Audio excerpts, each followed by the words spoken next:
चलिए आज के क्लास में हम जानते हैं कि दो चर वाले रैखिक समीकरण का हल जो है विलोपन विधि से किस प्रकार निकाला जाता है। क्लास में पूरा बने रहिए और क्लास में आपको बताएंगे कि विलोपन विधि से दो चर वाले रैखिक समीकरण का एक्स और वाई की वैल्यू आसान तरीकाओं से कैसे निकाला जाता है।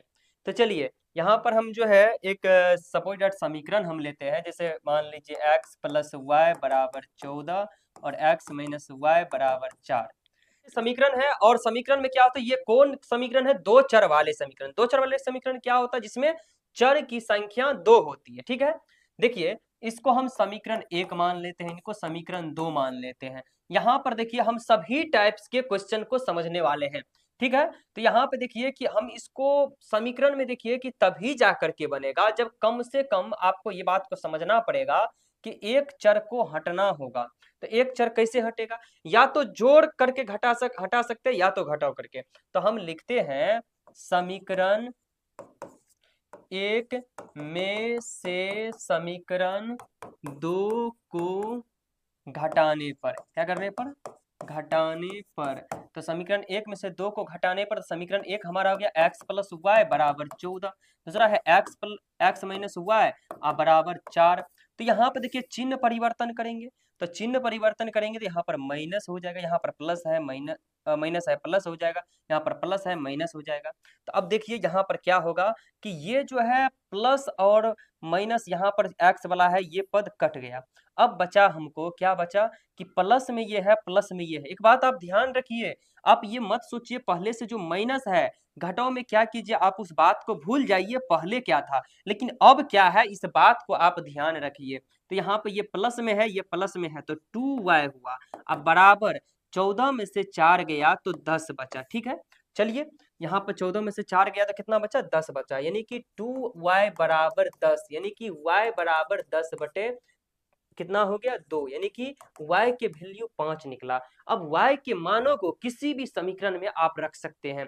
तो अब हम लिखते हैं y का मान समीकरण एक में रखने पर।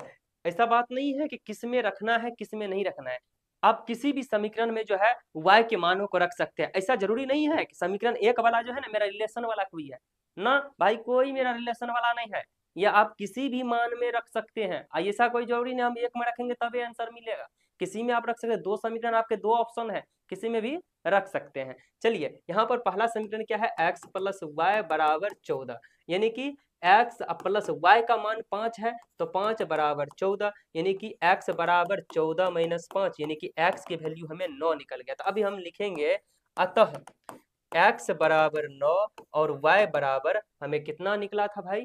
हमें निकला था y के वैल्यू 5। यानी कि एक और भी है कि सर पता कैसे चलेगा मेरा आंसर सही भी है या गलत है, ये कैसे पता करे?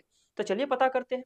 तो कैसे? समीकरण मेरा कह रहा है कि x और y के मान को रखिएगा तो 14 को उड़ जाएगा। चलिए x और y के मान कितना है? 9 और 5, तो 9 5 कितना हुआ? 14। अब कह रहा है x में से y को घटाइएगा तो 4 हो जाएगा, तो x में से y को घटाइए, 9 में से 5 गया तो 4 तो बच रहा है, तो मतलब मेरा बिल्कुल सही है। चलिए ये तो हो गया आपको क्या कि हमें समान रहेगा तब ये बात है कि सर यहाँ पर क्या है कि लॉजिकल क्या है कि दोनों समान है तो घटा दिए तो मिल गया। अब मान लीजिए सर समान नहीं रहा तो क्या करेंगे? चलिए उनको भी समझते हैं। जैसे बिना समान वाले शब्द के लिए हम समीकरण ले लेते हैं 3x प्लस 4y बराबर 10, और एक अन्य समीकरण लेते हैं जो इनसे x और y की वैल्यू बिल्कुल मैच न करता। दूसरा समीकरण लेते हैं, जैसे मान लीजिए 2x माइनस 2y बराबर 2। तो देखिए इसमें क्या है कि वो समीकरण क्या था कि उनमें x और y की वैल्यू जो है बिल्कुल समान था, तो चिन्ह परिवर्तन करके हमने निकाल दिया। लेकिन ये समीकरण देखिए ये कैसा समीकरण है, इसमें दोनों ही जगह मान अलग है। तो चलिए इसको समीकरण एक मान लेते हैं, इसको समीकरण दो मान लीजिए। ठीक है, चलिए हम इसको एक और दो मानने के बाद क्या करेंगे, या तो x के पद को समान कीजिए और या तो y के पद को समान कीजिए। आपको जिसको मन करता है एनीथिंग, आप किसी भी समीकरण के जो है x या y के मानों को आप बराबर कर सकते हैं। तो जैसे मान लीजिए आप x के मानों को बराबर कीजिएगा तो क्या कीजिए, यहाँ पर ये x की वैल्यू को समीकरण एक के सामने में रखिए और इसके x की वैल्यू को समीकरण 2 के सामने में रखिए। चलिए गुना कीजिए पूरे समीकरण को, तो 3 दूनी 6x प्लस 4 दूनी 8 हुआ है बराबर 10 दूना 20, यानी समीकरण आप इसको 3 मान लीजिए।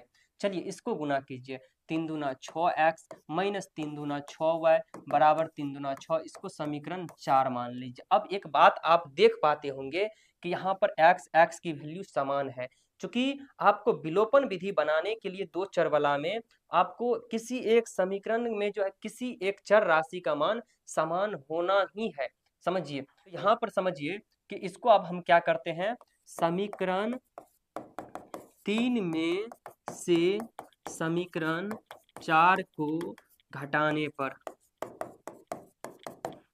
समीकरण 3 में से समीकरण 4 को घटाने पर, तो समीकरण जो है 3 हमारा है 6x प्लस 8y बराबर 20, फिर क्या है 6x माइनस 6y बराबर 6, घटाइए। अब इसको चिन्ह परिवर्तन करेंगे, माइनस प्लस माइनस, चलिए यहाँ पर ये यहाँ बचेगा प्लस में 8 6 14y अब बराबर यहाँ पे कितना हो जाएगा 14, यानी कि माइनस वाला घटेगा यहाँ पे, तो कितना हो गया 14y बराबर 14, यानी कि y की वैल्यू 14/14 यानी कि 1 निकला।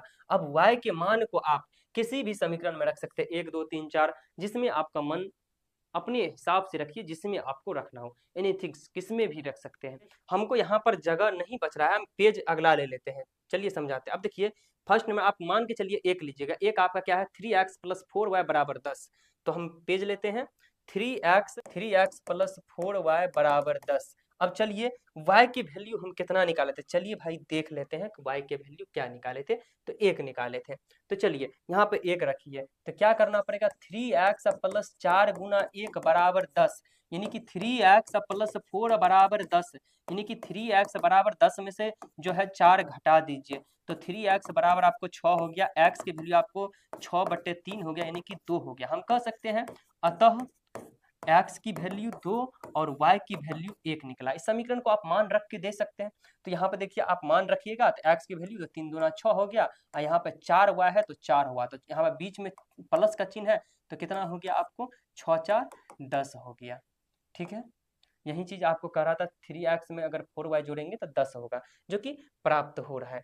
क्लियर है, हमने दो समीकरण को लेकर के समझा दिए हैं कि जिसका पद समान नहीं हो, फिर से एक बार समझाते हैं कि जिसका पद समान, जैसे समान नहीं है तो कोई भी पद आप x या y के पदों को समान कर लीजिएगा, ठीक है।